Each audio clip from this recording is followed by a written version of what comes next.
तो hello friends, welcome back to my channel. और कैसे आप सब? I hope you all are good, doing well और सब बढ़िया चल रहा होगा। नमस्कार, मेरा नाम है रिया राजपूत और आज इस टॉपिक के बारे में हम लोग बात करेंगे, वो बाढ़ को ही लेके है। तो इतना ज्यादा आप लोग को भी लग रहा हो कि बाढ़ बाढ़ पे क्यों वीडियो बना रही है, क्योंकि अभी हमारे पूरे इंडिया के लिए जो सबसे खराब न्यूज है वो यही है, मुझे यही लगता है। क्योंकि जिस तरीके से फ्लड आ रहा है, इतना लोग का घर परिवार सब चीज तहस नहस नष्ट हो रहा है, बिल्कुल भी देख के एकदम अच्छा नहीं फील हो रहा है हमको। और आप लोग को भी नहीं आ रहा फील हो रहा होगा बढ़िया, बिल्कुल भी हमको पता है। क्योंकि वो बोलते हैं ना कि भाईचारा इंडिया में है हम लोग, तो बहुत ज्यादा तो किसी को नहीं हो रहा होगा फिर। तो पहले उत्तराखंड, जम्मू कश्मीर, हिमाचल प्रदेश, पंजाब और अब हमारा दिल्ली। इतना ज्यादा फ्लड क्यों आ रहा है, इसका रीजन क्या है? तो रीजन आप लोग को भी पता होगा और मुझे भी पता है कहीं ना कहीं कि रीजन है ग्लोबल वार्मिंग। तो थोड़ा सा कुछ प्रॉब्लम हो गया था, दैट्स व्हाई।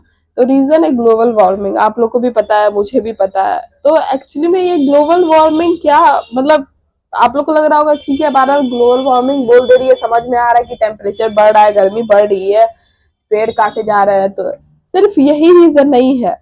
रीजन ये है कि हमारा जो हिमालय है उसका ग्लेशियर भी पिघल रहा है।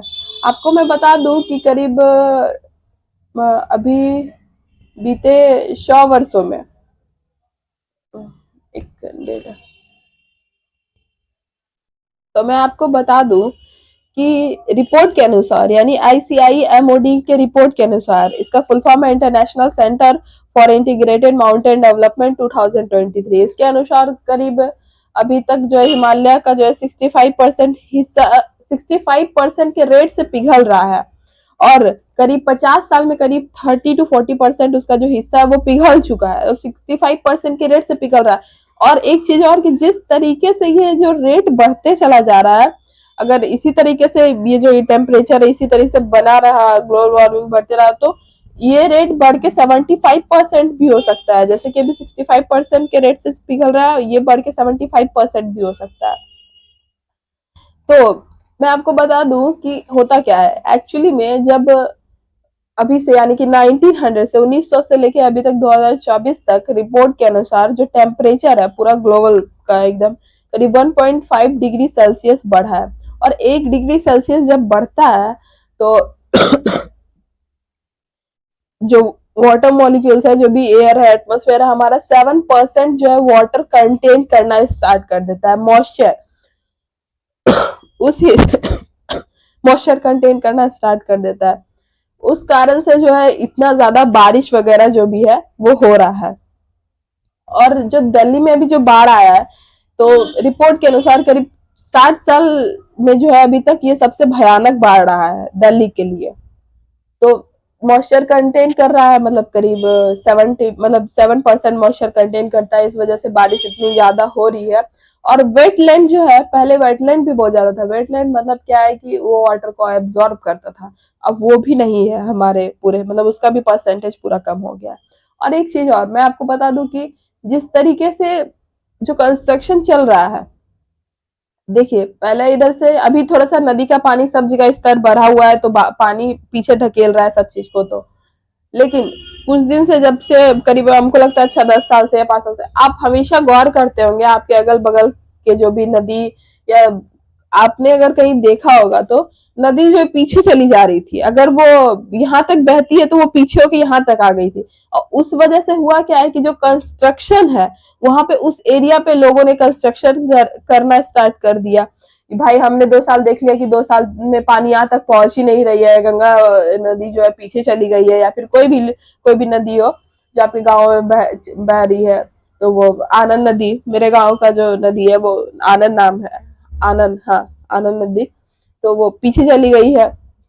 तो लोग वहां पे पहले जो है सीढ़ी, मुझे याद है मैंने देखा था कि वो जो सीढ़ी है वो पहले बहुत पीछे था, बट पानी का स्तर जब कम हो गया तो लोग को अब उतना दूर, मतलब वहां पे पानी सीढ़ी से उतर रहे थे तो पहले पानी मिलता था, अब पानी नहीं मिल रहा है तो सीढ़ी को और एक्सटेंड करते चले गए।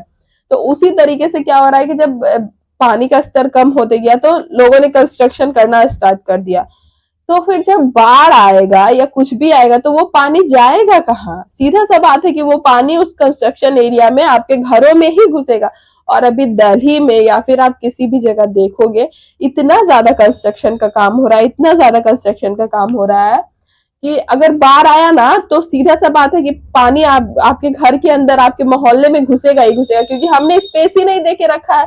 क्या पता कभी ज्यादा बारिश हो जाए तो इधर से नहीं, हम वो सोचते नहीं, क्योंकि हम लोग हमेशा इस चीज के साथ खेलते रहते हैं कि ज्यादा ज्यादा ज्यादा जमीन करना है, अगर नहीं खुद से खरीद के नहीं कर पा रहे हैं तो भाई हड़प ही लेते हैं, गवर्नमेंट एरिया ही हड़प लेते हैं। ये सब चीज के कारण भी नदी को जगह ही नहीं मिल रहा है कि वो किधर से जाएगा।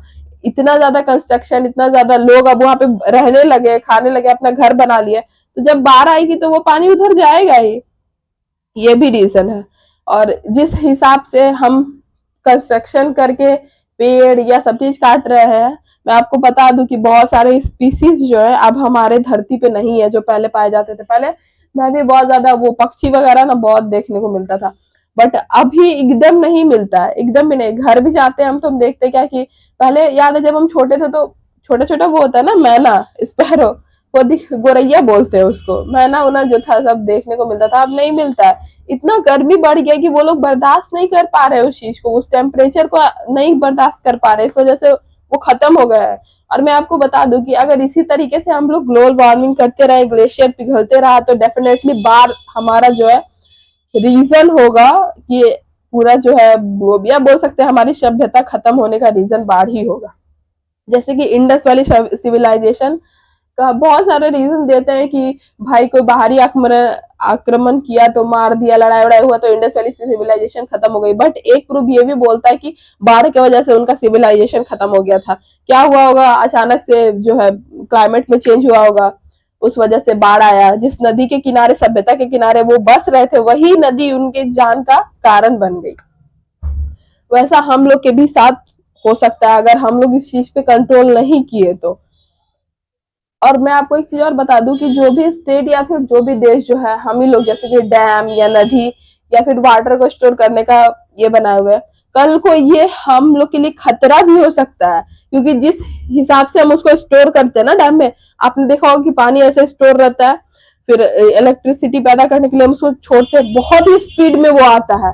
तो जिस तरीके से वाटर का लेवल बढ़ते जा रहा है, बढ़ते जा रहा है, वो खतरा है एक तरीके से, वो भी हमारे लिए खतरा है।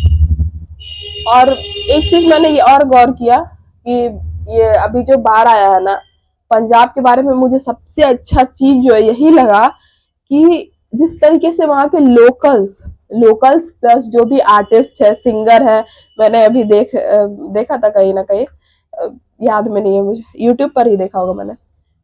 मतलब गवर्नमेंट तो मदद कर ही रही है, प्लस वो लोग भी कर रहे हैं जो एक जिनका एक वो है, क्या बोल सकते हैं, जिनके पास अच्छा इनकम सोर्स है, जो कर सकते हैं दूसरों की मदद, वो हर एक लोग कर रहे हैं। इनफैक्ट यहाँ की ये नहीं देख रहे कि कौन सा जाति कौन सा धर्म का, हर एक लोग एक दूसरे की मदद कर रहे हैं। ये बहुत ही अच्छी चीज है जो उनसे हमें सीखना चाहिए।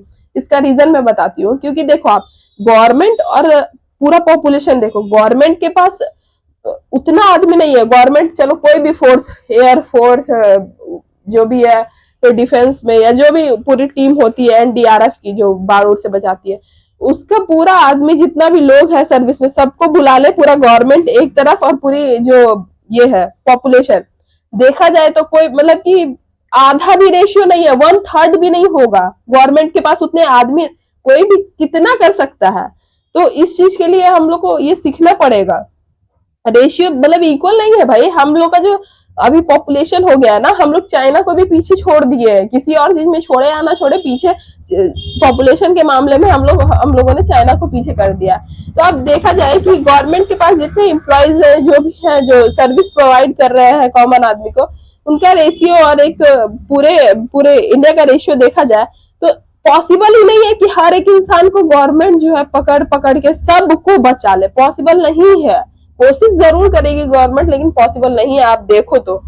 इस वजह से ये चीज बहुत अच्छा लगा कि आम लोग या फिर जिनका एक सेलिब्रिटी फेस है, जो सेलिब्रिटी है, सिंगर है, आर्टिस्ट है, जिनके पास भी पैसा है, जो कर सकते हैं मदद, वो लोग आम आदमी की मदद कर रहे हैं। और इस वजह से मुझे लगता है कि अभी तक बाढ़ से जो भी हानि हुआ होगा, सबसे अच्छा चीज जो देखने को मिला मुझे वही मिला। और उस चीज को देख के ना बस सैल्यूट करने का दिल करता है, जिस तरीके से सब लोग एक दूसरे का सपोर्ट बन रहे हैं। दिल्ली में भी बाढ़ आया, बट जो टीम है वही मदद कर रही है। अभी तक मैंने कोई भी वो नहीं देखा, कोई भी सेलिब्रिटी या बहुत वहां ऐसा तो नहीं होता होगा कि वहां पैसे वाले लोग नहीं रह रहे हैं वहां पे। बहुत भाई कैपिटल है हमारे इंडिया का, ऐसा कैसे? और पंजाब के एरिया के मुकाबले जो दिल्ली का एरिया है वो बहुत कम है। पंजाब बहुत बड़ा स्टेट है एरिया वाइज देखो तो, और दिल्ली जो है उस हिसाब से कंपैरिजन में बहुत कम है। बट डेंसिटी दिल्ली का ज्यादा ये हम मानते हैं, लेकिन चाहे तो आम लोग एक दूसरे की मदद करके बच सकते हैं, बट नहीं, वो नहीं करेंगे। अब पंजाब में एक चीज क्या है ना, कि एक चीज मैंने ये देखा है कि जो सिख समुदाय है, आप देखोगे कि शुरू से ना मानव सेवा पे बिलीव करती है सिख समुदाय। मतलब कि गुरुद्वारा जाओगे